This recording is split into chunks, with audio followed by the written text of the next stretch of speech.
In the winter of 1888, a 4-year-old girl died in a mining settlement deep in the Appalachian Mountains of eastern Kentucky, her body laid out in the front room of a timber house as snow gathered against the windows.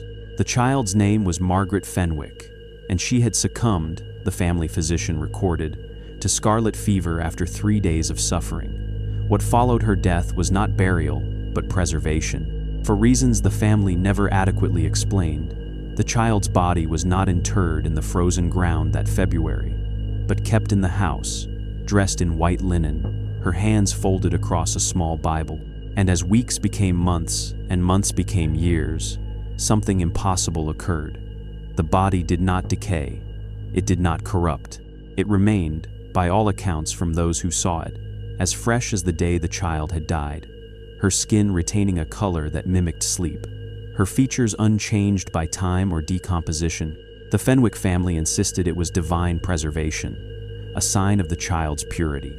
But what physicians would eventually discover when they examined the body 7 years later would reveal something far more disturbing than miracle or superstition. Before we continue with the story of Margaret Fenwick and the horrifying truth behind her preservation, before we delve into what became known in medical circles as the Fenwick anomaly, make sure to subscribe to this channel and turn on your notifications for more true stories history tried to erase.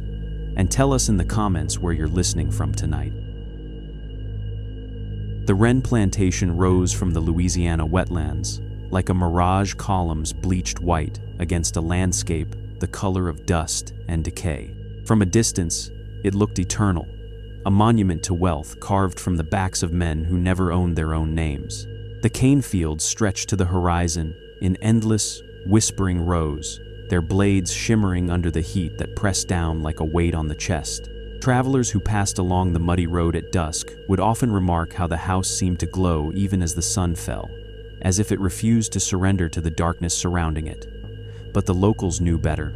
They said the Wren Plantation never slept, that its lights burned not from prosperity, but from guilt, a flame that could not be extinguished. Inside those polished walls, the air was thick with a silence that did not belong to peace. The scent of camellia oil and old paper lingered where laughter should have lived. The furniture gleamed with the polish of slaves' hands, but no amount of scrubbing could hide the cracks that crept like veins through the marble floors. Portraits of pale, unsmiling ancestors watched from the halls, each painted in the same expression of weary superiority, men who had never bent to labor, women who had never been told no. Beneath those painted eyes, the servants moved like ghosts, their footsteps soft, their voices lower still, because they knew that on this land, sound itself could be punished. Colonel Archibald Wren had inherited the house in the year 1823 and spent the next 2 decades expanding it until it became less a home and more a proclamation. He added a grand staircase, a music room that no one played in, and a ballroom whose floorboards creaked with every step, as if the building itself resented the weight of its owner's ambition. Yet for all his grandeur, the colonel's name carried a faint tremor through the parish. His plantation was rich in sugar, yes, but poor in warmth. Visitors often left with the uneasy sense that something in those rooms was listening and learning. At the edge of the property stood the slave quarters, rows of wooden cabins whose walls breathed heat in summer and cold in winter. From their doorways, men and women could see the mansion's lights burning through the night, a cruel reminder that rest belonged only to others. The overseer's whip cracked like thunder across the fields, and by dawn, another day began endless, identical, merciless. To outsiders, the Wren Plantation appeared prosperous, even divine in its order, but those who worked its soil knew it as something else entirely, a machine that fed on bodies, where even the wind carried the sound of chains clinking against the earth. When Magnolia Wren was born, the mansion's servants said the house changed. The wind through the cane grew restless.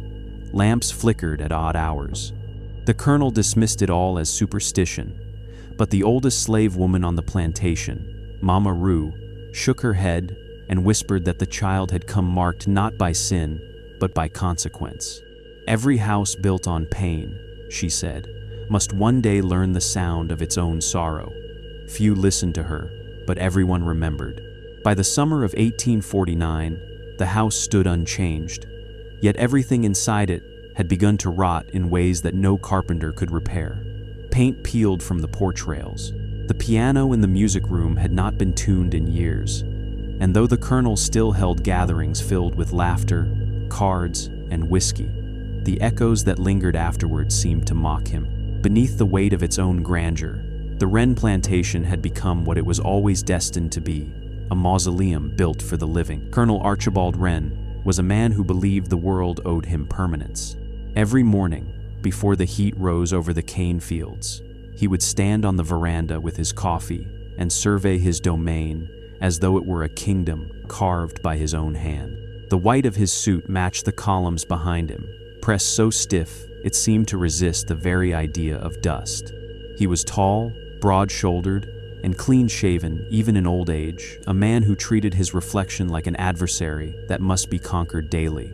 Pride was not a flaw in him, it was his foundation. To the workers who toiled in his fields, he was a figure both feared and ridiculed, a man so obsessed with power that he mistook cruelty for order.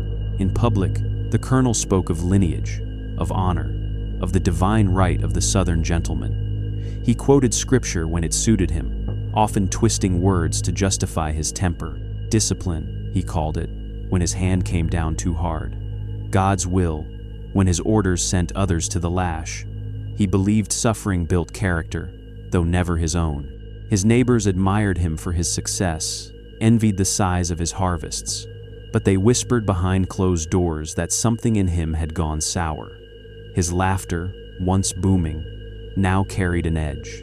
His eyes pale gray, like the river before a storm had lost their warmth. Some said the Colonel had started hearing voices in the night, but no one dared ask whose. Archibald Wren's pride was rooted not in strength, but in fear.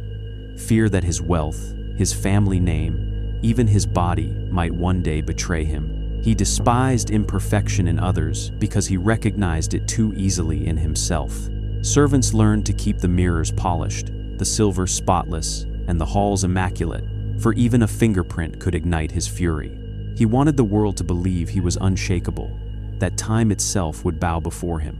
But behind his posture of authority hid a man terrified of decay, of age, of loss, of weakness. And nowhere did this fear cut deeper than in his only child. Magnolia's mother, Eleanor, had died giving birth to her. The Colonel never forgave the child for surviving where his wife had not. He saw in her every reminder of the woman he had loved and lost, but twisted by the imperfection of flesh. As the girl grew, so did his resentment. "She takes after her mother," he would mutter, though he never meant it kindly. In the evenings, when the house was still, he would pace the parlor, glass in hand, speaking softly to a portrait of Eleanor. Sometimes he cursed her for leaving him. Other times, he promised her that their daughter would one day be made worthy. The servants who overheard these ramblings kept them to themselves. In Louisiana, silence was often safer than truth. By the 1840s, the Colonel's fortune had doubled, but his humanity had not. He drank more, smiled less, and began hosting gatherings where the talk turned darker, wagers, punishments, dares meant to prove who among them could stomach the most cruelty. His peers humored him, but they could see the madness beginning to bloom behind his civility. He had become a man defined entirely by control over his land, his slaves, his image, and now, increasingly, over his daughter's fate. When Magnolia turned 19, he forbade her from leaving the house without his permission. He claimed it was for her safety, that the world was unkind to delicate things. But in truth, he feared ridicule, the laughter of men who might see in her the reflection of his own failure. For the Colonel's pride had rotted into something else, shame disguised as authority. And it was that shame, festering beneath his fine suits and polished manners, that would soon drive him to a decision no man, not even one so practiced in cruelty, could ever undo. Magnolia Wren entered the world beneath the heavy drape of mourning. Her first cries echoed through the high-ceilinged chambers of the plantation, as her mother, Eleanor, drew her last breath. The midwives spoke softly, wrapping the infant in linen and avoiding the colonel's gaze as he stood in the doorway, pale and expressionless. He did not touch the child. He turned instead toward the window, where the cane fields shimmered beneath the sun, and muttered, "One life for another, a poor trade." From that moment on, Magnolia bore the burden of a life she had not chosen, and a resentment she could never escape. As a child, she was neither loved nor hated openly. She was simply endured. The servants raised her feeding, bathing, and teaching her to read by candlelight when her father was away. She laughed only in the company of those who worked below the veranda, where her father's shadow could not reach. They called her Miss Maggie, a name she liked for its softness, though her father forbade it. Magnolia, he insisted, like the flower, white, pure, southern. But she was not delicate. She grew strong-bodied and broad, her cheeks full, her step heavy, her laughter louder than her father could tolerate. By 12, she had learned that silence was a kind of armor. By 16, she had learned that silence could not protect her from cruelty spoken behind fans and whiskey glasses. The townspeople saw her only at Sunday service. She sat beside her father, dressed in gowns too tight at the waist, her face powdered pale to hide the flush that heat brought to her skin. The other girls whispered about her size, calling her the Colonel's shadow. Their mothers smiled politely but pitied her, seeing the tragedy that awaited a girl born without her father's approval. Magnolia felt their eyes but never looked back. She kept her hands folded and her gaze fixed on the hymnal, mouthing words she did not believe. She was a girl learning the art of invisibility in a world that punished those who stood out for the wrong reasons. Her world was confined to corridors and porches, to the view of the cane fields waving endlessly beyond the iron gate. Books became her refuge. She read late into the night, poetry, sermons, old ledgers left forgotten in the attic. She read not for pleasure, but for company. Sometimes she imagined her mother's voice in the margins of those pages, a whisper between the lines. The housekeeper, Lottie, once found her asleep in the parlor with a candle burned down to wax. "You'll ruin your eyes, child," she said softly. "Maybe then I won't have to see so much," Magnolia replied. It was not bitterness in her tone, but exhaustion, the kind that takes root when a life has been decided for you before you can live it. As she grew older, her father's distance hardened into disdain. He stopped speaking to her at meals, stopped inviting her to the gatherings he hosted for planters and traders. When he did acknowledge her, it was to correct the way she walked, the way she laughed, the way she dared to eat in his presence. Once, when she broke a porcelain cup by accident, he struck her across the face. "Do you know what that cost?" he hissed. She touched her cheek and answered quietly, "Less than kindness." For days afterward, he refused to look at her. To Magnolia, that silence was worse than the blow. By 18, she had become a ghost inside her own home. Her gowns no longer fit the way her father demanded, and her reflection no longer fit the fantasy he wished to preserve. But in the kitchen, among the people her father called property, she found fleeting glimpses of warmth. Jonah, the field hand who brought in the morning's cane, would sometimes pause at the doorway when she read aloud. He never spoke much, but when he smiled, she felt seen, not judged, not pitied, simply seen. It was a dangerous comfort, and she knew it. Yet, in a house ruled by pride and silence, even the smallest kindness could feel like rebellion. The years that followed blurred together like the humid air that hung over the bayou, thick, slow, and heavy with things left unsaid. Magnolia Wren lived in a kind of stillness that was neither peace nor imprisonment, but something colder. Each morning began the same. The shriek of the rooster, the creak of the shutters, the faint sound of chains in the fields beyond the window. She would rise before dawn to the smell of chicory coffee and ash, dress in the garments laid out by the housemaids, and sit by her window, watching the sugarcane sway as though it were breathing. Outside, the world labored. Inside, she simply existed. Her father's voice, once thunderous through the halls, had grown quieter but sharper a blade instead of a whip. He no longer shouted, he simply ordered, and the house obeyed. Magnolia, now in her 20s, had learned how to move through the plantation like a shadow. She read less, spoke less, and took her meals alone. The servants said she was becoming like the house itself, beautiful from afar, hollow up close.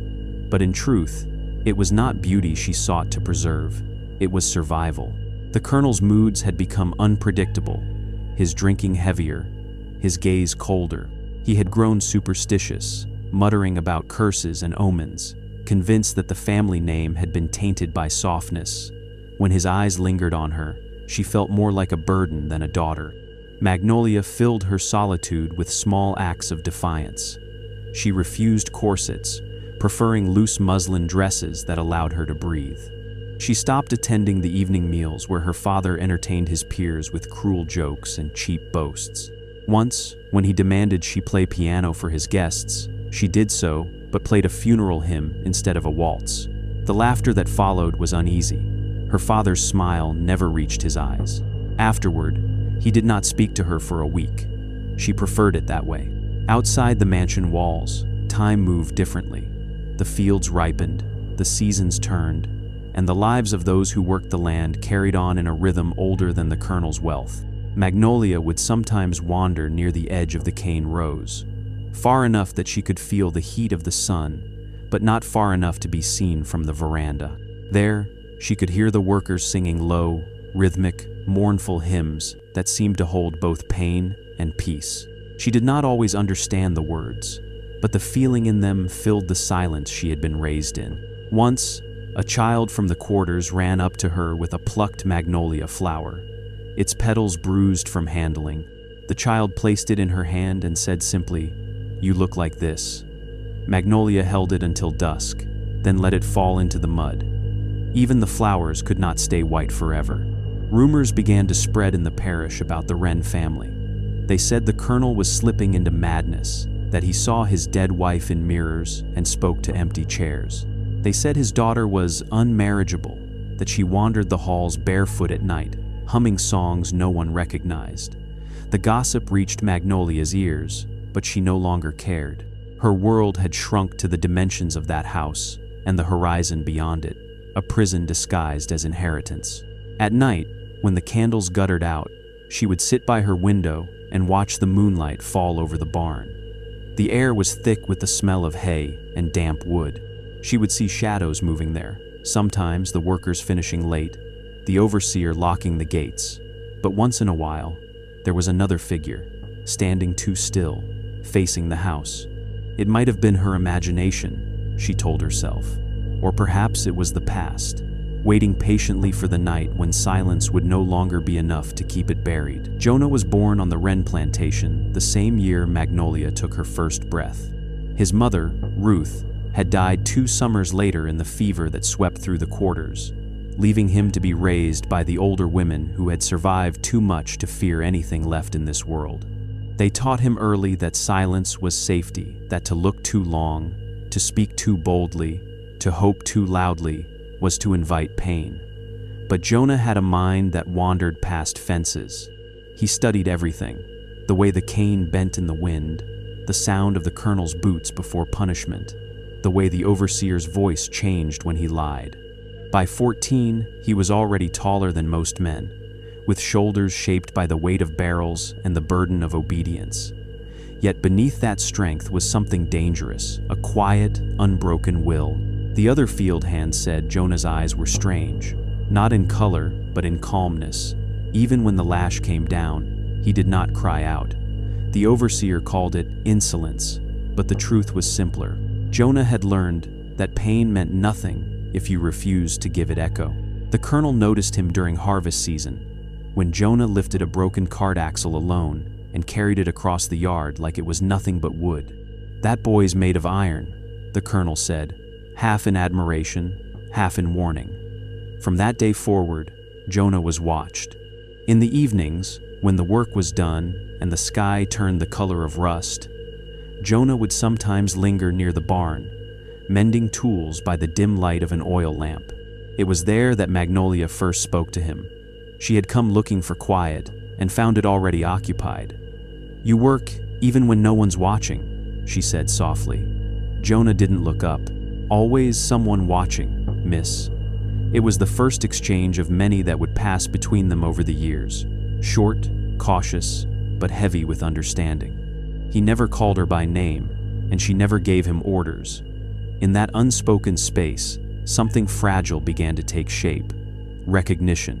Jonah saw what others pretended not to, how the colonel's temper turned crueler when the liquor flowed, how Magnolia shrank from her father's voice but never from truth. Sometimes, she brought him scraps of paper from her books, pages torn from psalms or poems she thought he might like. He couldn't read them, but he kept every one folded beneath his mattress. When she came to the barn, she would watch him work, her hands clasped as if holding a prayer. Once, she asked him what freedom looked like. He said, "It looks like running without hearing your own name shouted behind you." She nodded but didn't answer. She envied him for knowing what freedom was, even if he had never touched it. As the years passed, Jonah's reputation grew not just for strength, but for loyalty. He was the one trusted to break horses, repair plows, calm tempers when the overseer pushed too far. But beneath that quiet discipline burned a steady resentment, not toward those who punished him, but toward the soil itself. He hated that every drop of sweat he shed made the colonel richer. And yet, when Magnolia passed by, he would pause, lower his gaze, and feel something shift, a reminder that not every soul on that land was cruel. In the summer of 1849, the colonel's gambling worsened. Cards, whiskey, and pride became his trinity. On one of those nights, Jonah was ordered to serve drinks to the men in the parlor. He moved between laughter and smoke, invisible until spoken to. When the talk turned to wagers, Jonah's name was mentioned like an object: strength, obedience, breeding. The colonel smirked and raised his glass. "You think you've seen loyalty?" he said. "I could make even my lowest slave do what no man of his kind would dare." The room fell silent for a beat before erupting into cruel laughter.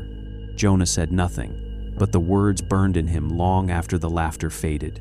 That night, he returned to the barn and worked until dawn, hammering a broken tool long past the point of repair, until the handle splintered and his hands bled.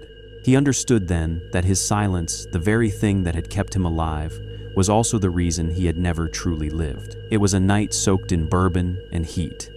The air itself felt drunk, thick, unsteady, and mean. The colonel's house pulsed with laughter from the parlor, where cigar smoke floated in lazy rings beneath the chandelier. Outside, the cicadas screamed. Inside, the men of Iberville Parish leaned back in velvet chairs, their shirts damp with sweat, their eyes gleaming with the cruelty that only comes when comfort has numbed the soul. Cards lay scattered across the table like fallen leaves. Wagers were made in cotton, whiskey, land, and pride. But by midnight, all that remained to gamble with was decency. Colonel Archibald Wren had lost heavily that evening. His hands shook each time he raised his glass, though he pretended it was from laughter. One of the younger planters, a man named Avery Duval, mocked him gently for his streak of bad luck. "Perhaps your fortune's turning, Colonel," he said with a grin. "Or perhaps the devil's finally collecting what you owe." The room roared with amusement. The colonel's smile hardened. He despised mockery more than loss. "The devil wouldn't dare," he muttered. But the words tasted weak, and he saw it in their faces: pity, the one thing he could not endure. To reclaim his pride, he needed spectacle. "Gentlemen," he said, setting his cards down, "I'll tell you what, let's have a wager fit for memory." They leaned in, expecting some boast about money or guns. Instead, his tone turned low, venomous. "You all speak of breeding and perfection, fine horses, fine wives, fine sons. But tell me this, what would you stake on beauty itself?" They looked at one another, uncertain where he was going. The colonel continued, "You think worth is born of appearance. I say I can make even the least of mine desirable." His eyes flicked toward the window, where the faint silhouette of the barn could be seen through the darkness. "By dawn, I'll prove it." The men laughed, uneasy. "You jest, Colonel," Duval said. though his voice wavered. The colonel's smile did not move. "Do I?" he asked. "My daughter, Magnolia, you all know she's not blessed with her mother's form. But I say a man, even a low one, could be made to want her, if ordered to." Silence fell. The slaves pouring whiskey froze mid-motion. One of them was Jonah. "Archibald," another guest muttered, "you've had too much drink." "Don't," I said, the colonel interrupted, his words thick with fury. "I'll make a wager. A night. One night. You'll see how power can make even ugliness kneel." A murmur rippled through the room. Some tried to laugh it off. Others shifted uncomfortably. Jonah's hands trembled as he poured, though his face betrayed nothing. "You'll use one of them?" Duval asked, half in disbelief, half in fascination. The colonel's grin widened. "A bet's a bet. I choose my piece." He pointed at Jonah without looking at him. "That one, the quiet one. He'll do." Jonah met his gaze just once, a silent, steady look that might have been defiance or mercy. No one could tell, but in that single glance, something ancient seemed to pass between them, something that would not stay buried. The room erupted again in laughter, the kind that sounds more like fear than mirth. The bet was sealed in whiskey and contempt. The men drank to it, the colonel most of all. He staggered to his feet, slapping Jonah on the shoulder with mock familiarity. "You've a duty tonight, boy," he said, slurring. "Do it well, and you'll learn what it means to please your master." Outside, thunder rolled low over the fields, though no storm had been forecast. The air grew heavy, still. Magnolia, upstairs, could hear the laughter rising from below, harsh, hollow, endless. She closed her book and pressed her palms over her ears, but it did no good. Somewhere in the barnyard, a lantern flickered to life, and the night began to turn. The night had settled over the plantation like a curtain drawn too tightly. Heat rose from the earth, clinging to skin and cloth, thick with the scent of sugarcane and smoke. In the main house, the laughter had begun to dim, replaced by a quieter kind of cruelty, the sort that thrives after midnight, when men grow tired of pretending to be civilized. The colonel's guests lounged in their chairs, slouched and glassy-eyed, their jokes dissolving into murmurs. Servants moved like shadows between them, refilling glasses that did not need refilling. The colonel stood at the center of it all, his hands clasped behind his back, smiling with a steadiness that frightened even those who had once admired him. "Gentlemen," he said, his voice carrying over the room like the crack of a whip, "a wager made before witnesses must be honored before the same." A few men chuckled weakly. "Surely you don't mean—" "I mean exactly what I said," he interrupted. "Tonight, before God and my guests, my bet will be fulfilled." At that moment, the parlor door opened, and Magnolia appeared at the top of the stairs. She was dressed in white, though the color did her no favors. The gown had been her mother's lace yellowed by time, too small at the waist, too tight at the sleeves. Her hair had been brushed smooth by Lottie, though the housekeeper's eyes had glistened with warning as she worked. "Your father's drunk again," she had whispered. "Stay in your room, baby." But Magnolia had heard her father's laughter from below, that brittle, performative kind that made the walls tremble, and she knew hiding would only make it worse. So she had descended pale, trembling, but proud in the only way she knew how. Silence. The men rose as she entered, not out of respect but discomfort. Their eyes darted between her and the colonel, unsure of whether to look or to turn away. "My daughter," the colonel said grandly, "the flower of the Wren family. Tonight, she shall prove a lesson in obedience and desire both." Magnolia froze, understanding only fragments of what he meant. "Father," she whispered. "Go on now," he said softly. "Smile for our guests." When she did not, he seized her arm, his fingers digging into the flesh. "You'll make me proud tonight, girl. You'll do as I command." From the far end of the room, Jonah stood near the doorway, silent, holding an empty decanter.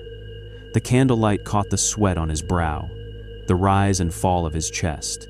When the colonel gestured toward him, "Bring the boy forward," the laughter returned, nervous and mean. Jonah stepped into the circle of light, every eye upon him. He looked at Magnolia, and for a moment, everything fell away. The room, the voices, the cruelty. There was only recognition: two souls who had known silence all their lives, meeting at the edge of something monstrous. Magnolia's voice broke the stillness. "What are you doing?" she asked her father, though she already knew. "Teaching you your worth," he said, "and him, his place." Jonah's hands tightened into fists. He did not speak. He could not. The room held its breath. Then, without another word, the colonel turned to his guests and poured himself another drink. "Let them go," he said. "The barn's open. By dawn, we'll see if the world's as moral as it pretends to be." Magnolia backed toward the doorway, her heartbeat pounding louder than the laughter that followed her. Jonah walked behind her, not leading, not following, but walking as if into judgment. Outside, the air was thick with heat and the sound of crickets. Somewhere, a whippoorwill cried. In the barn, a single lantern burned low, its light swaying like a heartbeat. The house fell quiet. The men returned to their seats, their faces pale. The colonel drank until the glass slipped from his hand. And in that hour before dawn, while the plantation slept uneasily, something irreversible began to stir in the shadows. Not sin, not shame, but consequence. The night air outside was thick enough to drink. The sound of laughter from the parlor faded behind them as Magnolia stepped into the yard, her bare feet sinking slightly into the damp earth. The barn stood ahead, tall, dark, and still, its doors gaping open like a mouth waiting to swallow. Jonah walked beside her, though several paces back, his chains faintly clinking with each step. The overseer followed behind, carrying a lantern and a smirk that made the darkness seem brighter in all the wrong ways. The colonel's words still rang in Jonah's ears. That one, the quiet one. He had been pointed at, chosen not as a man but as proof of another man's arrogance. His pulse beat slow, steady. Not fear, not yet, but something colder, heavier. He had seen cruelty before, but never one dressed so elegantly. When they reached the barn, the overseer lit 2 lanterns and set them by the stalls. "You'll stay here," he said, his voice dry as straw. "The colonel wants it done before sunrise." Magnolia turned sharply. "Done?" she repeated. "What's to be done?" The overseer didn't answer. He stepped out, closing the door behind him with a sound that seemed to echo forever. Inside, the air was close and sour, the scent of hay, sweat, and old blood intermingling. Magnolia stood near the ladder that led to the loft, her breathing shallow. Jonah remained still, his back to her, the lamplight outlining the muscle and scar that mapped his shoulders. Neither spoke for a long time. When she finally did, her voice trembled. "He means to shame me." Jonah turned then, his eyes soft but unflinching. "He means to shame himself," he said quietly. "You can't stop him, but you can deny him what he wants." She stared, unsure whether he was warning her or comforting her. "And what does he want?" she asked. Jonah lowered his gaze. "A story that proves he owns everything, even what he never earned." Outside, thunder rumbled again, closer this time, though the sky showed no lightning. The sound of insects filled the silence that followed. Magnolia took a step forward. "Do you hate me?" she asked. Jonah hesitated, then shook his head. "No, miss, not you, just this place." He looked past her then to the walls, to the rafters, to the ghosts he felt moving in the still air. He had known men who died in those fields, men buried without names, but this was different. The cruelty tonight had form. It had intention. He reached for one of the lanterns and adjusted its flame. "He'll come to check," Jonah said softly, "or send one of them. You stay in the light." Magnolia looked at him not as a servant, but as another soul trapped by a man's will. "And you?" she asked. "I was born in the dark," Jonah replied. "I know how to walk through it." Hours passed like minutes. The barn grew hotter, the oil burning low. Jonah sat by the stall door, silent, while Magnolia stood at the window watching the faint lights of the house flicker in the distance. She thought of her mother, the woman whose portrait hung in the parlor, always watching, always silent. A tear slid down her cheek, but she wiped it away before it reached her mouth. "When morning comes," she whispered, "he'll want proof of his cruelty." Jonah met her eyes then, and for the first time, he smiled not kindly, not bitterly, but with the kind of calm that belongs to a man who has already decided something. "Then let him find none," he said. Outside, the overseer stirred in his chair, half drunk and half dreaming. He did not see the lantern in the barn dim. He did not hear the horses shift nervously in their stalls. But when the wind rose through the cane fields, it carried something strange, a faint, metallic hum, like iron bending under heat. By dawn, the door would be open again, and the colonel would come searching for his proof. But what he found waiting inside would not be his victory, only the beginning of a reckoning that would haunt every man who had laughed that night. The barn was old, older than the house itself. Built when the first wren still cleared the swamp by hand, its beams were dark with sweat and smoke, its floor layered in years of straw and silence. The scent of it was overpowering molasses, rot, and rust. When the door shut behind them that night, the noise of the world fell away. The air inside was close enough to choke on. Every creak of the wood sounded like breath. Every flutter of wings in the rafters made the lantern flame jump as though startled by memory. Magnolia stood near the post in the center, clutching the folds of her gown in both fists. Her heart pounded in her throat, not from fear of Jonah, but from the nearness of him, a man who, for the first time in her life, looked at her without contempt. His chest rose and fell slowly in the lamplight, his skin slick with the day's labor. He did not speak. He did not step forward. He only watched her as if trying to understand why the world had chosen this night to destroy them both. "I don't want this," she whispered. Her voice trembled, but it was steady enough to be heard.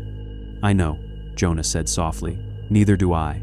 The words hung there like smoke that refused to fade. For a long time, they said nothing more. Outside, the wind stirred the cane and the crickets sang as they always did. It was almost peaceful, the kind of quiet that exists just before the sky breaks open. Magnolia moved closer to the lantern, its glow making her skin shimmer like porcelain. She untied the ribbon at her neck and let it fall. "If we refuse," she said, "he'll kill you. And me too, maybe slower." Jonah nodded. "Then we refuse in our own way." Peer. He took off his shirt, not in lust but in preparation. His hands were scarred, his body lean and strong, marked by years of servitude. She could see every line of it, a living record of pain endured and endured again. When he reached for her, it was not to claim her but to steady her shaking hands. His touch was gentle, cautious, reverent. "You don't belong to him," he said. "Not tonight." Something broke inside her, then not fear, not shame, but the brittle shell of obedience that had held her all her life. Tears welled in her eyes, but she did not let them fall. "They'll think," she began. "Let them think what they need to," he interrupted. "Truth don't live here." In that moment, it seemed as though the whole plantation held its breath. Even the horses had gone still.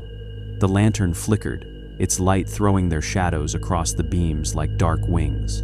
Magnolia stepped closer, their foreheads nearly touching, and whispered, "When the morning comes, promise me one thing: you won't stay here."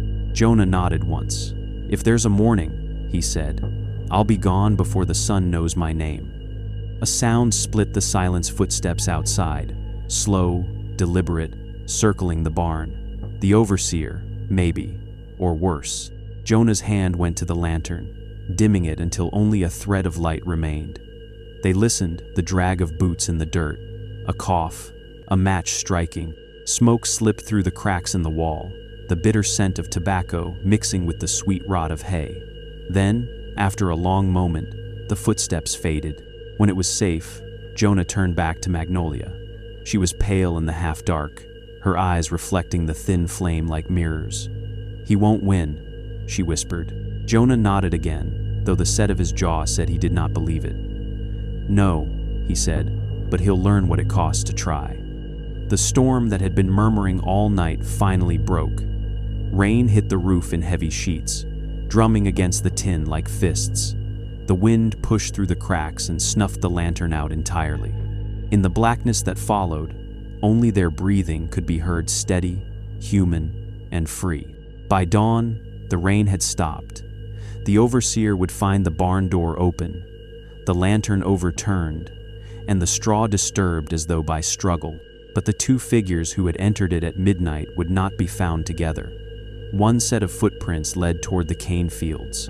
The other, smaller, lighter, vanished into the mud as though swallowed whole. Dawn came sluggishly over Iberville Parish, dragging its light across the cane fields like a reluctant witness. The rain had stopped hours earlier, but the air still clung wet and heavy, a fog rising from the ground thick enough to hide footprints. The first to notice something wrong was Elias, one of the older field hands. He had come to fetch the mules from the barn before sunrise, humming low to himself, when he saw the door ajar. At first, he thought little of it. The wind had strong fingers that night, but when he stepped inside, the song in his throat died. The lantern lay on its side, glass shattered, its oil long burned away. Straw was scattered everywhere, trampled and darkened by moisture that wasn't just rain. The smell was strange, coppery, and sweet. The air held a stillness that made even the animals uneasy. The horses pressed to the far wall, eyes rolling white, their breath rising in sharp, quick bursts. In the corner, a ribbon white once, now stained brown lay, caught beneath a bale of hay. Elias bent slowly, picked it up, and felt his chest tighten. He knew it wasn't his place to question, but he also knew what kind of silence the colonel demanded. So, he said nothing. He simply walked back to the yard, slower than he had come, and kept his eyes low when the overseer asked why the mules were late. Word reached the colonel by mid-morning. He was still in his chair from the night before, slumped but not asleep, the half-empty bottle on the table beside him. The men who had shared his laughter were gone, leaving only the faint smell of tobacco and spilled liquor. When the overseer entered, hat in hand, the colonel looked up with red-rimmed eyes. "What is it, sir?" the overseer said quietly. "Something's happened in the barn." The colonel rose unsteadily. The walk across the yard seemed to sober him, though his steps were uncertain. The sun was already punishing, beating down on the mud that clung to his boots. When he reached the door, the overseer held out the ribbon. "Found this, sir." The colonel stared at it, the lace, the color, the faint perfume. He said nothing. Then he stepped inside. For a long while, no sound came from the barn. The workers watched from a distance, whispering. When he finally emerged, his face was pale, his jaw tight. "Where are they?" he demanded. The overseer hesitated. "No one's seen either of them, not since last night." "Find them," the colonel said. "Both, now." His voice cracked on the last word, but it was anger, not grief, that gave it edge. By noon, the fields were alive with searchers. Men rode on horseback through the marsh, dogs sniffing the air, their tails low.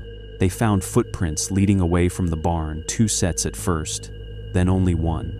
The heavier tracks, Jonah's, turned back toward the house before vanishing near the tool shed. The lighter ones, Magnolia's, led toward the river, stopping abruptly at the edge of the mudflats where the earth gave way to water. There, tangled in the reeds, they found a scrap of fabric and nothing more. When the men returned, the colonel stood on the porch, his gaze fixed on the horizon. "Bring him to me when you find him," he said coldly, "dead or breathing." But Jonah was nowhere to be found. The river had risen overnight, swallowing the low banks and washing clean whatever it touched. Some said the two of them had fled together, that the girl had finally defied her father's will. Others whispered darker things, that something unholy had happened in that barn, something no man could name. That night, the colonel ordered the barn burned. He said it was tainted, though no one dared ask by what. The flames rose high against the black sky, the smell of charred wood and oil mixing with the sweet rot of cane. As it burned, the workers stood in silence, their faces lit by the glow. Some crossed themselves, others turned away. When the roof finally collapsed in a shower of sparks, a sound carried faintly through the night, soft, almost human, like a voice humming an old hymn. The colonel froze, his hand tightening around his cane. For a brief moment, his composure cracked, and he whispered, "Eleanor." But it wasn't his dead wife's name. The wind carried back to him. It was another softer, younger, and impossibly close. Magnolia. For 3 days, the search consumed every waking hour on the Wren plantation. The colonel's orders rang across the fields like thunder. "Find them, search the river, tear apart the woods if you must." And the men obeyed, though none did so willingly. The slaves were sent in groups, lanterns swinging, dogs panting at their heels. The overseer rode horseback, pistol drawn, more for show than need. The colonel followed at a distance, his white linen suit stained with mud, his hat pulled low to hide the tremor in his jaw. Every rustle of cane made him flinch. Every shadow on the water seemed to take shape and dissolve before he could blink.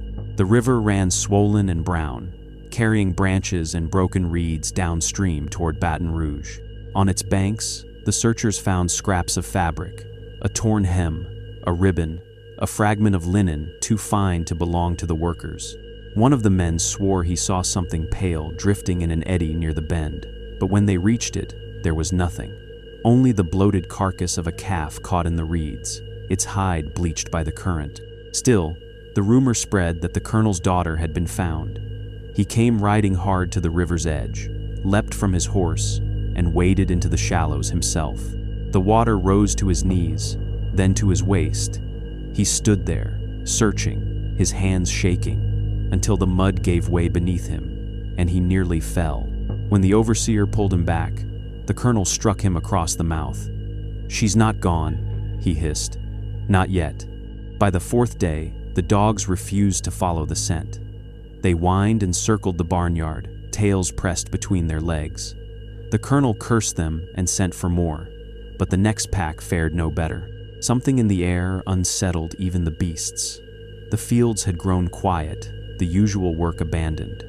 The women whispered that the land itself had gone cold, that the cane would not grow straight this season. The men avoided the barn altogether, stepping wide of it as though its shadow could cling. That evening, as the sun fell red behind the trees, one of the search parties returned from the North Marsh. They carried with them a boot too small for a man, too fine for a field hand. It was soaked through with river mud, the leather warped by water. The colonel took it without a word and carried it inside, closing himself in his study. The men outside heard the sound of breaking glass, then nothing more. The next morning, the colonel rode into town, his eyes hollow, his face expressionless. He went to the sheriff's office, a narrow brick building on the edge of the square. "You'll print a notice," he said. "Run it in the Baton Rouge paper if you must.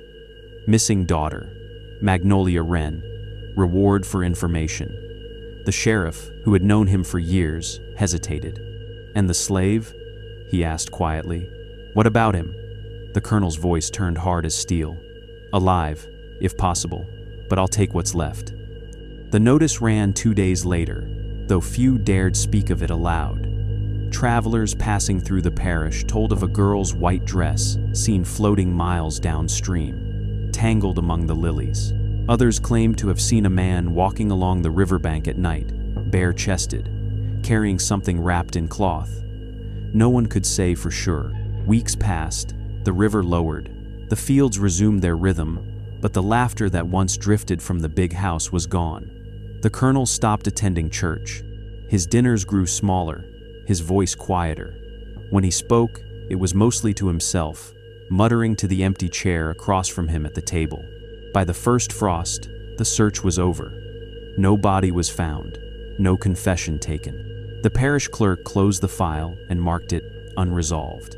But the slaves still spoke of that night, of the cries that came from the barn, and of the sound of something heavy, dragged across the floor and never spoken of again. And when the fog rolled thick from the river, the field hands swore they could see 2 figures moving between the rows.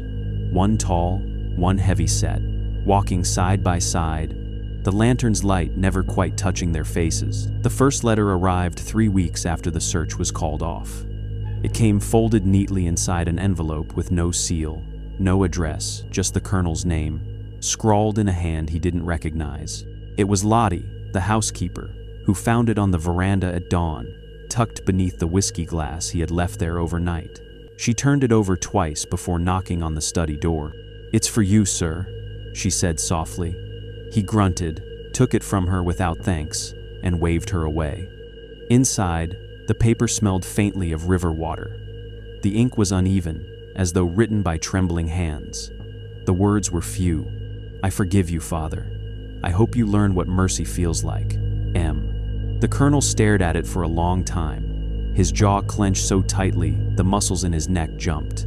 Then he burned it over a candle flame, holding the corner until it blackened to ash. He told no one. But the next morning, when Lottie cleared his desk, she found the letter's ghost, a faint outline of ink pressed into the wood beneath the blotter. The words still legible when the light struck at a certain angle. She said nothing. A week later, a second letter came. This one was left at the gatepost, damp from the morning dew. The handwriting was the same. The message shorter, sharper. "You can't wash it away." That night, the colonel didn't drink. He sat alone in the parlor, the lamps turned low, listening to the clock tick toward midnight. He told himself it was a cruel trick, some field hand hoping to unsettle him. But he could not shake the memory of the handwriting, the curling M, the steady slant of the lines, the way each word seemed carved more than written. He had seen it before, in her journals, in the thank you notes her mother had made her write. He ordered the overseer to search every cabin, every shed, every outbuilding for signs of Jonah or the girl. They found nothing, only the remains of the burned barn, its ashes scattered across the yard like black snow. When the overseer asked what to do if they found more letters, the colonel's response was simple: "Bring them to me, and no one else." The third letter came the following Sunday, delivered not by hand but by wind. The maids had opened the windows of the drawing room to air out the smell of whiskey and smoke when a folded scrap drifted in and landed on the rug. The colonel was at his desk upstairs. Lottie unfolded the paper, curious. What she read made her hands tremble. "The barn still breathes." She took it to him immediately, her face pale. "Sir, I think you should see this." He snatched the page, read it twice, then looked up sharply. "Where did this come from?" "Through the window, sir." "Through the window?" "Yes, sir. The wind carried it." He said nothing. He simply walked past her, down the hall, and out onto the veranda. From there, he could see the ruin of the barn, the blackened beams still jutting up like ribs, the grass around it stubbornly refusing to grow. For the first time, the colonel felt something close to fear, not of ghosts, but of memory, the kind that lingers when all else is gone. That night, he dreamed of the river. He saw Magnolia standing knee-deep in the water, her dress heavy with silt, her hair tangled with reeds.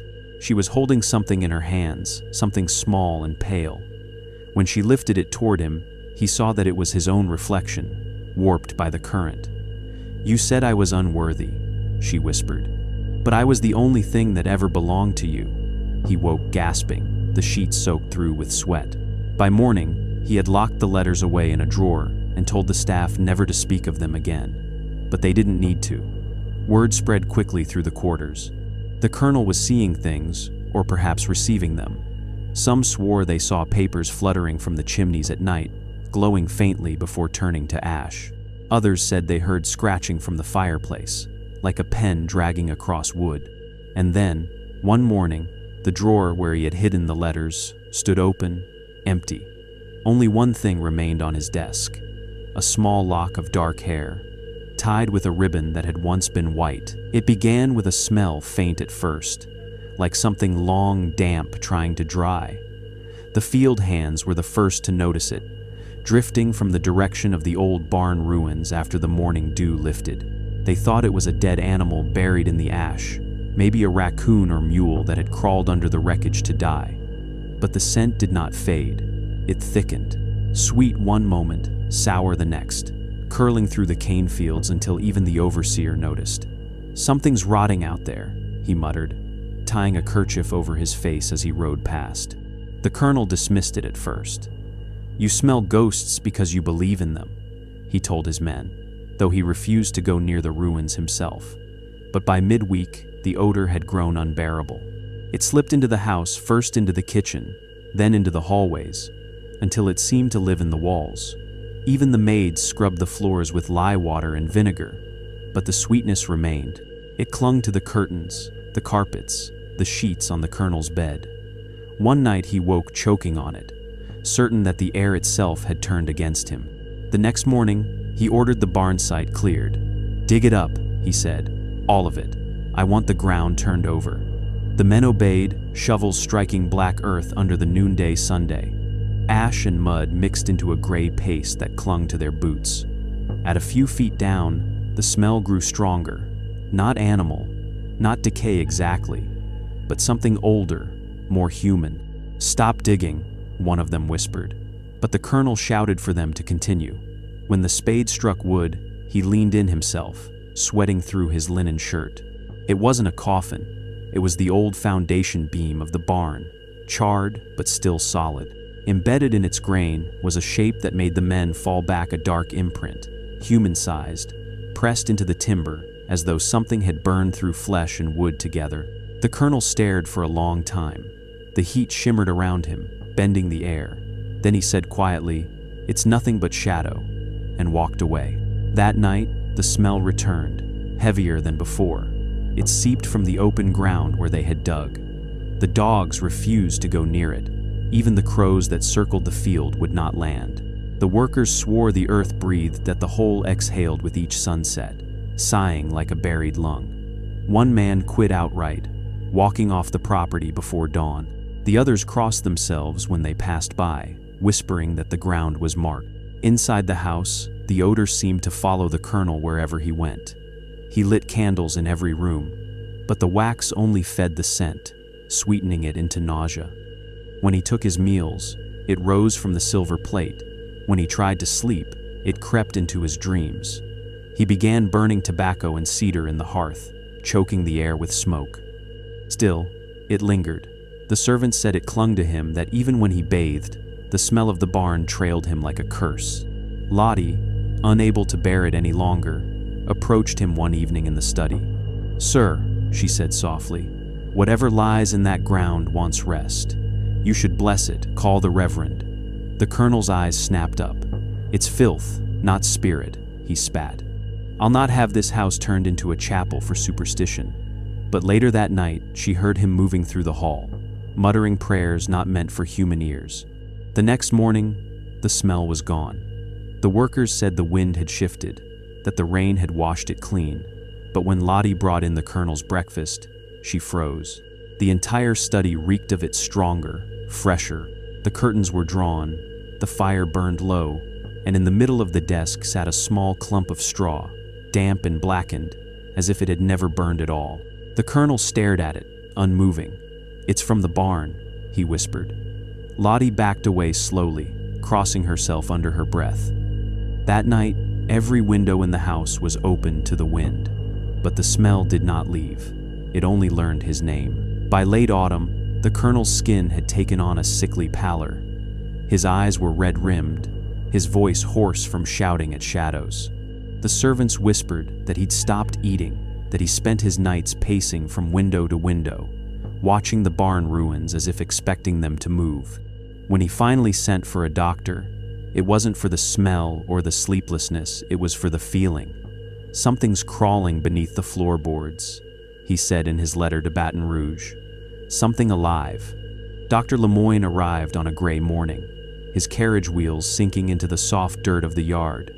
He was a man of science, not faith, known for his calm and his refusal to entertain talk of ghosts. Yet even he paused when he stepped out and caught the faint, cloying odor that lingered near the porch. "Dead animal, most likely," the overseer muttered, though his eyes stayed fixed on the barn. The colonel waited in the doorway, thinner now, his white suit hanging loose on his frame. "You took your time," he said. "I was in Baton Rouge on business," Lemoyne replied evenly. "I came as soon as I could." Inside, the air was close and heavy. The curtains were drawn, and candles burned, though it was midday. The smell hit harder there, sweet, like spoiled sugar, with an undertone of something metallic. "You smell it too," the colonel said, almost triumphant. Lemoyne nodded slightly. "Yes, but I've no doubt it has an earthly source." The colonel's mouth twitched. "Earthly," he repeated. "Yes, that's the problem." He led the doctor to his study, where a pile of burned straw sat in a porcelain bowl on the desk. "It appeared here," the colonel said.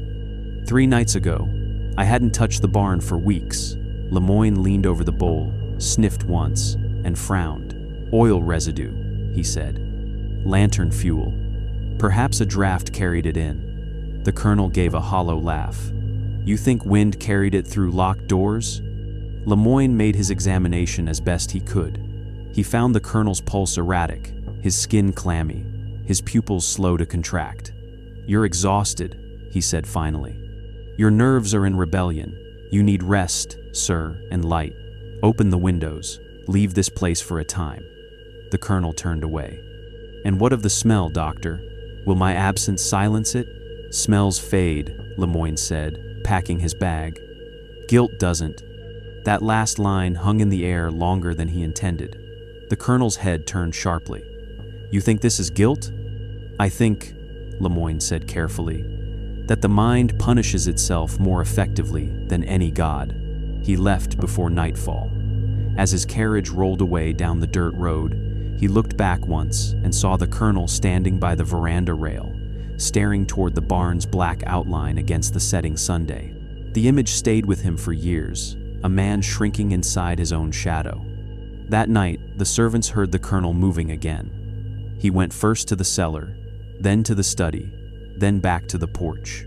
Lottie found him at dawn asleep in his chair, still dressed, the candle beside him burned to wax. The smell was stronger than ever. When she tried to wake him, he startled upright and gripped her wrist.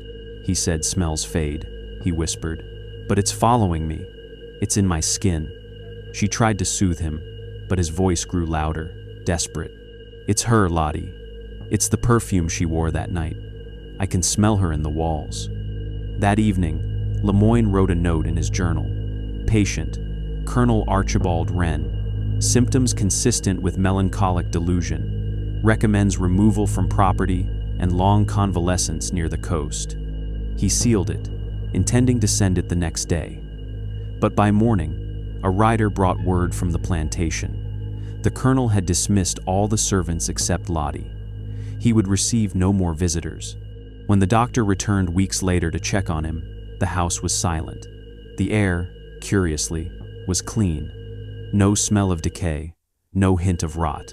Only a faint trace of lavender and smoke, the kind of scent one might imagine, clinging to the hair of a woman who had been gone too long to be remembered and too near to be forgotten. When word reached the local parish that the colonel had taken to isolation, locking himself in the house with only the maid for company, the town began to murmur. Stories spread faster than scripture in Iberville. Some said the plantation was cursed. Others said madness had finally claimed the Wren bloodline. It was Reverend Silas Cade who decided that something must be done. "A man cannot live surrounded by his sins," he told his congregation. "Sooner or later, they'll speak back to him." The Reverend was a thin, soft-spoken man with the kind of face that always looked on the verge of compassion or fear, no one could quite tell which. He arrived on horseback one cold November morning, his black coat flapping in the wind. The Wren house loomed pale in the distance, its shutters closed, its chimneys silent. Cade dismounted, said a quiet prayer at the gate, and walked the long dirt path up to the veranda. The moment he crossed onto the porch, he froze. The air was wrong, not foul, exactly, but charged, heavy, as if something unseen was breathing beside him. He knocked once, then again. No answer. Only when he reached for the handle did the door open from within. It was Lottie, the housekeeper. Her face looked drawn, her eyes ringed with sleeplessness. "You shouldn't have come," she whispered. "He don't take kindly to prayers now." The Reverend removed his hat. "My duty isn't to kindness," he said. "It's to mercy." The colonel sat in his study, staring at the cold fireplace. The once proud man had withered. His hair, once silver and combed, hung limp over his brow. His hands shook where they rested on the arm of his chair. When he lifted his eyes, Cade felt the weight of something he couldn't name, a kind of despair that had forgotten where it began. "You come to absolve me?" the colonel rasped. "No," Cade said softly. "To remind you that absolution still exists." For a long while, the two men sat in silence. Cade spoke of scripture, of confession, of the grace that follows repentance. The colonel listened, unmoving, until the reverend mentioned the name of God aloud. Then the colonel laughed, a hollow, breathless sound that seemed to come from somewhere deeper than his chest. "You think God still walks here?" he said. "He turned his face from this land long before you were born." Cade tried to reply, but the colonel leaned forward, eyes bright now, fevered. "You want to see proof of his absence? Go down to the barn, breathe the air there. You'll smell what faith can't cleanse." The reverend hesitated, crossing himself. "You buried something that wasn't yours to bury," he said quietly, "and now it speaks." "Speaks?" The colonel smiled without warmth. "It sings, Reverend. It sings her name." When Cade left his chair to fetch his Bible, the colonel's voice turned low. "Tell me something, preacher. If a man kills his own salvation, can he pray it back into life?" Cade opened his mouth to answer, but the colonel continued, almost pleading now. "Because I've prayed, Reverend. Oh, I've prayed. And every time I close my eyes, I see her walking through the cane, wet dress clinging, her mouth open but no sound coming out. Is that what forgiveness looks like?" Cade reached for his arm, but the colonel pulled away violently. "Go," he shouted. "Go, before she finds your name too." The outburst startled even him. His breathing quickened.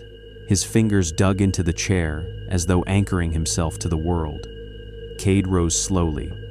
"You've let madness become your church," he said. "If you will not confess, then you will be left to your own judgment." He left the house without another word. Outside, the air was still. The barn ruins lay silent under the gray sky. Cade walked toward them, though every instinct told him to turn back. The ground felt soft beneath his boots, as though freshly disturbed. At the edge of the ruins, he paused.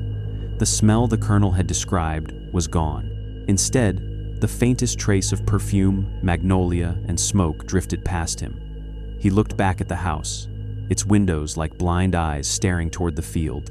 For the first time in his ministry, the Reverend did not pray. When he returned to town that evening, his wife asked what he had found at the plantation. Cade said only one thing, before pouring himself a drink he had never before touched. Whatever the colonel buried there, it wasn't just a body. Winter came early that year. Frost touched the cane fields before Christmas, and a stillness fell over the land that made even the birds silent. Inside the great house, most of the rooms were sealed off. Dust settled over furniture that had once been polished to a mirror's shine. Only 2 rooms were ever lit: the colonel's study, and the one beside it that had belonged to Magnolia. The door to that room was always locked, yet at night, the servants swore they saw candlelight flicker beneath it. It was Lottie who found the journal. She discovered it one morning while airing out the upper hallway, tucked beneath a loose floorboard near Magnolia's room. The leather was cracked, the pages warped by damp, but the handwriting was unmistakable, delicate, slanted, and painfully careful. Lottie took it to the colonel, hands trembling. "Sir," she said, "you ought to see this." He looked up from his chair, eyes glassy from another night without sleep. When she held out the book, he hesitated before taking it.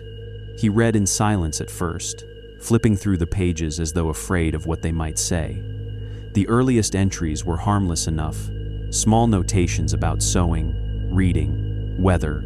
"Father says the cane will be strong this season. I wish I could walk the rows with the others." A few pages later, "Jonah mended the fence today. He doesn't speak much, but when he does, it's as though he's thought of the words a long time before saying them." Then came the later entries. The writing grew smaller, the lines tighter, as though she had begun to run out of time. "Father's anger grows each night. He says I've embarrassed him merely by existing. I think sometimes he wishes I died instead of Mother. Perhaps I did, in a way." The next page had only one line. I hear singing from the fields at night. It sounds like prayer, but not for God. The colonel turned the pages faster now, his fingers shaking. Then came the last entry, the one written on the eve of that fateful night. The ink was faint, smeared by what might have been tears. He has chosen Jonah. I don't yet know what it means, only that I am afraid. The sky feels heavy tonight. If there is any mercy left in this world, let it fall before morning. The final words were nearly illegible. He looked at me and did not see shame. For that, I am grateful. The colonel's breath caught. He closed the book quickly, as if the words had burned him. Lottie stood waiting, unsure whether to leave or stay. "Sir?" she asked quietly. He said nothing for a long time. Then, without looking up, he murmured, "It's her hand. But she wrote this after..." He trailed off. His lips trembled. After she was gone. That night, he read the journal again by lamplight, slower this time, as if searching for hidden meaning. The more he read, the more he felt the house itself tightening around him. The walls creaked softly. The wind pressed against the shutters. Every so often, he thought he heard the faint scratch of pen on paper, though the journal lay closed on his desk. When dawn broke, Lottie found him asleep in his chair, the book open across his chest. He looked peaceful for the first time in months, but when she tried to lift it away, she froze. His fingertips were blackened with soot, as if he had been holding something burning. She pried the journal from his grasp, but the last page was gone, torn cleanly out.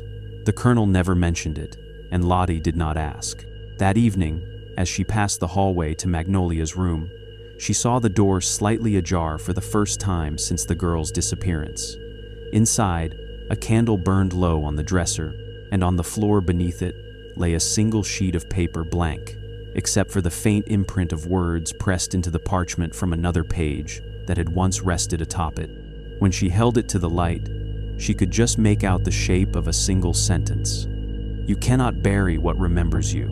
By the start of the new year, the once proud Colonel Archibald Wren had become a ghost that refused to die. He wandered the halls barefoot, muttering half-formed sentences to people who were not there. The servants who remained avoided him when they could. He dismissed most of them himself, some for imagined offenses, others simply because he claimed their footsteps echoed too loudly. Only Lottie stayed, out of pity more than duty. "He's not fit to be left alone," she whispered to the reverend in town, though he would not return. "Something's holding him in that house." The fields around the plantation had gone to ruin. The cane grew crooked, thin, infested with beetles. The overseer quit after finding his horse trembling near the old barn one morning, its reins tangled, its eyes wild. "That place ain't right," he told Lottie before he left. "It breathes when it shouldn't." She didn't argue. At night, she heard it too, a soft rustling from the direction of the ruins, like someone turning in their sleep. Inside the house, the colonel lived by candlelight. He stopped opening the shutters, convinced that the daylight made the smell worse. His hands had grown unsteady, his face gaunt, the sharp angles of bone showing through parchment skin. The whiskey that once steadied his nerves now only made him tremble more. Sometimes, Lottie found him standing before Magnolia's locked door, whispering her name over and over, like an incantation meant to bring her back. He took to burning things. At first, small objects, scraps of fabric, an old ribbon, the pages of ledgers. Then her possessions, dresses, portraits, anything that still carried her scent. "If I destroy what's left," he told Lottie one night, "the rest will stop coming back." But the house had already learned her name too well. The smell of lavender and smoke deepened with each fire, settling into the curtains, the walls, his very skin. The journal was the last thing he tried to burn. Lottie caught him in the act, crouched before the hearth, the leather cover already curling in the heat. She grabbed it from his hands. "You'll damn yourself, sir," she said. It's her voice in there. He looked up at her, eyes dull but wide. "And you think I haven't already?" After that night, he stopped sleeping in his bed. He dragged a chair to the front window, facing the fields, and spent each night staring into the dark. The wind rustled through the cane, carrying with it the faint rhythm of humming a tune so soft and low that it was almost human. "She's in the wind," he said once. "She forgave me, but she won't let me forget." One evening, during a storm, Lottie found him in the parlor, speaking aloud as though to someone standing in the doorway. "I know it's you," he said. "I know what you want." His voice was calm, almost tender. He reached out a shaking hand toward the empty air. When the lightning flashed through the windows, Lottie swore she saw another figure there. Faint, tall, and still, like a shadow made from breath. She screamed, but when the thunder rolled, the space was empty again. The colonel turned to her slowly, eyes unfocused. "Don't be afraid," he murmured. "She just came home." After that night, he refused to leave the house at all. The mail piled up, unopened. Dust gathered on the silver trays. The townsfolk stopped asking after him. Only the sound of his pacing could still be heard through the nights, a slow, dragging rhythm from the front parlor to the ruined barn's direction and back again. And then, one morning, the pacing stopped. Lottie climbed the stairs, calling his name. She found him in his chair by the window, his face turned toward the dawn. His eyes were open, but what looked out of them wasn't life. On the windowsill beside him sat the journal open to the page that had once been torn away. The words had reappeared, written in the same delicate hand. "You burned the world to forget me, but ashes remember." When the colonel's body was taken from the house, the parish clerk said the air smelled like flowers, not the real kind, but something artificial, something that lingered too long. He was buried beside his wife in the family plot behind the magnolia tree. The stone, carved with words he'd written himself decades earlier. "Honor endures beyond all things." But the truth was, it didn't. Within months, the plantation was up for sale. The estate passed first to a creditor in Baton Rouge, then to a cotton trader from Natchez who never stayed more than a week. He left in the middle of the night, abandoning half his belongings, and told the broker afterward that the house didn't sleep. His cook claimed she heard someone walking through the upstairs hall long after the doors had been locked. Another man bought the land soon after, a wealthy sugar baron, but he lasted barely longer. He wrote a single letter to his wife before leaving. "The walls breathe, the barn still hums." By the turn of spring, the place had become a local cautionary tale. No one called it Wren Plantation anymore. It was simply the Magnolia Place. Children dared each other to run to its gate after dark. Field hands on neighboring farms crossed themselves when the wind shifted from its direction. They said the cane there wouldn't grow straight, that the earth still remembered what it had swallowed. A sharecropper's son claimed he once saw a woman standing where the barn used to be, her dress soaked through, her hair hanging long and black. She was humming, not loud, but steady, the same tune that sometimes drifted across the fields at dusk when no wind was blowing. In 1889, a New Orleans couple bought the property, hoping to turn it into a boarding house. They renovated the parlor, opened the shutters, and painted the walls pale yellow. For a while, it seemed the curse had lifted. Travelers came by riverboat and stayed for a night or two. They spoke of the stillness, the beauty, the strange sweetness in the air. But then came the dreams. Guests began waking in the small hours, sweating, certain they'd heard someone breathing beside their bed. One woman swore she woke to find muddy footprints leading from her door to the window. Small, bare, and wet, as though someone had come in from the river. She left before dawn. The couple stayed one more month before abandoning the venture altogether. After that, no one tried to live there. The parish sheriff had the property boarded up, though people still came, wanderers, curious boys, drunks looking for a place to hide from the rain. One of them, an old vagrant named Thomas Crane, told a reporter in 1902 that he spent a single night inside the house. "Didn't sleep none," he said. "Something in the walls kept breathing. Smelled like burnt sugar and rainwater. I left before the rooster called." The reporter laughed, but when he returned to the site years later, the boards had all been ripped away, the doors hanging open as if the house itself refused to stay sealed. Nature began reclaiming the land. The veranda sagged, Vines crawled up the white columns, and the cane fields turned to weeds. But nothing grew where the barn had stood. The soil there stayed dark and bare, slick after rain, as if it still sweated memory. People passing by at night said they heard the creak of a door that wasn't there anymore, and sometimes faintly, if the air was still a single voice humming, low and broken, from somewhere under the ground. By 1930, the parish maps no longer listed the plantation at all. The property was marked only as vacant land. But the locals kept their own name for it, the one passed down in whispers for nearly a century. They didn't call it haunted, exactly. They just called it unquiet.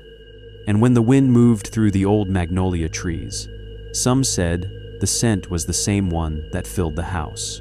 The morning the colonel died, sweet, unnatural, and patient, as though waiting for someone to return.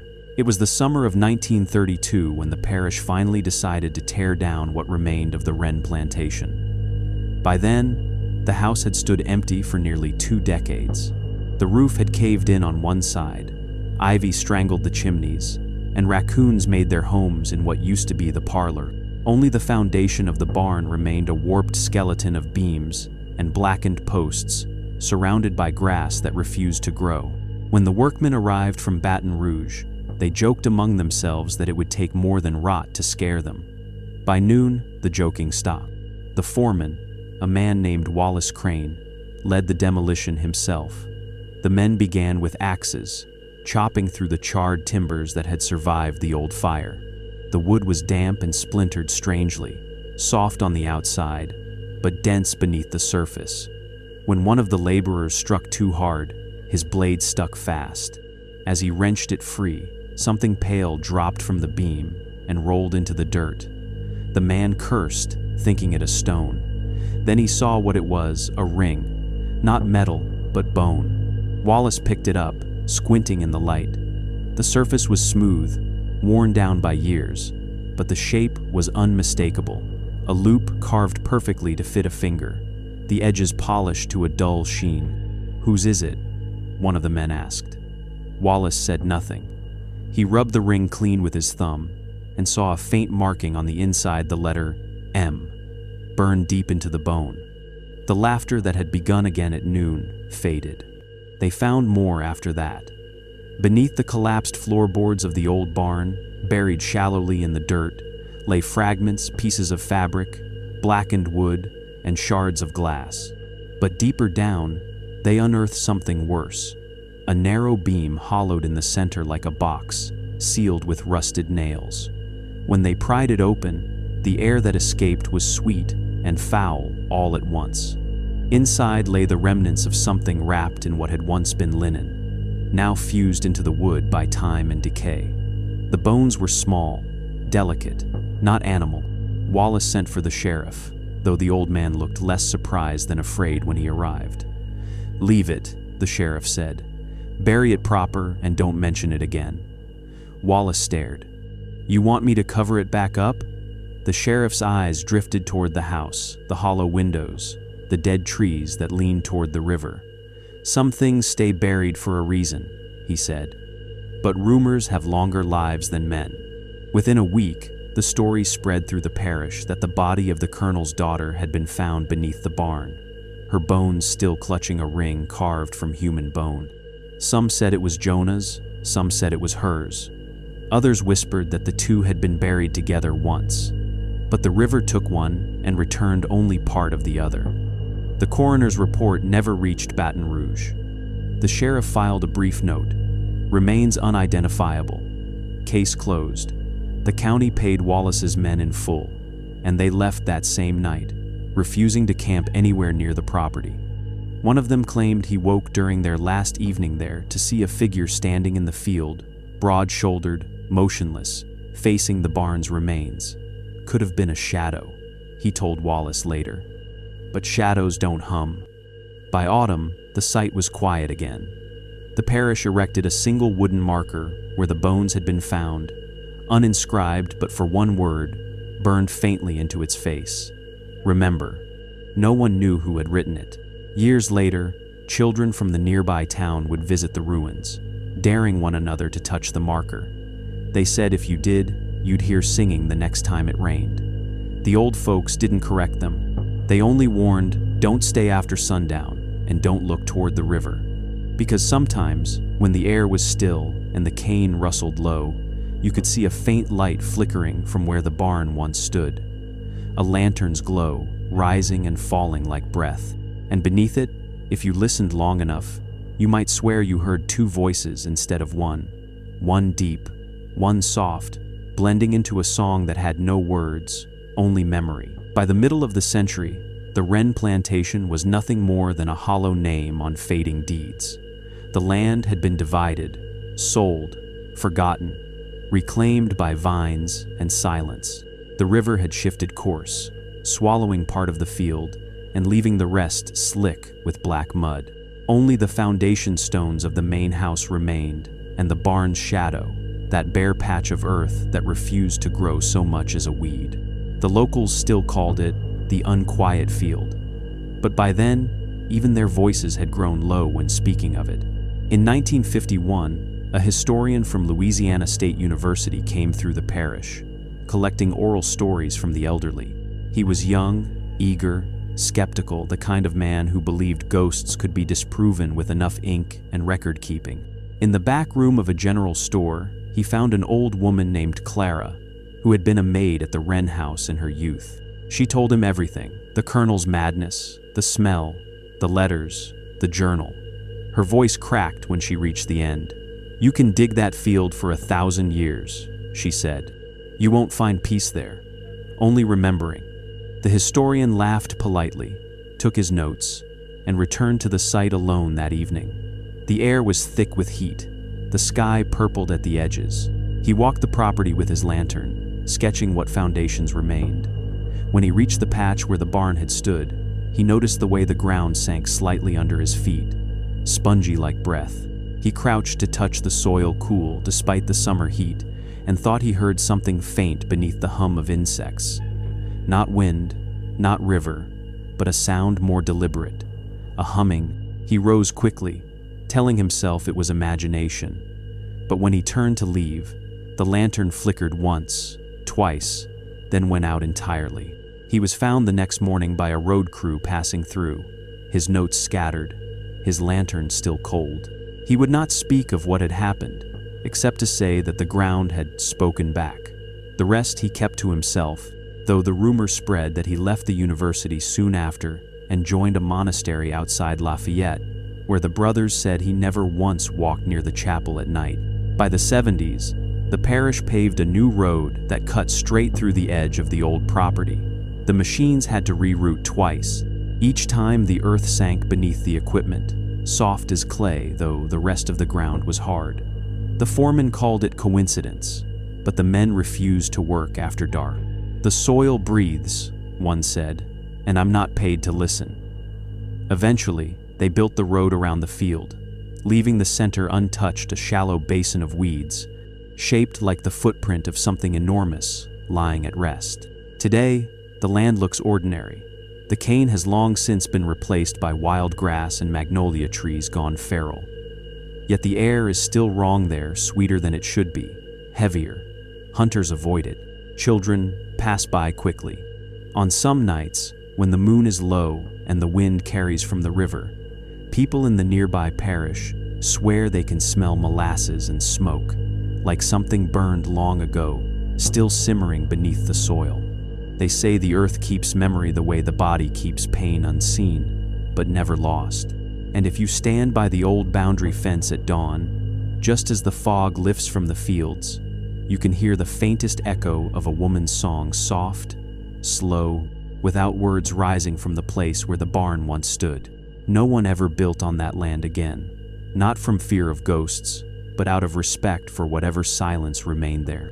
The parish record lists it now as undeveloped ground, though locals call it something older, something truer, Magnolia's Rest.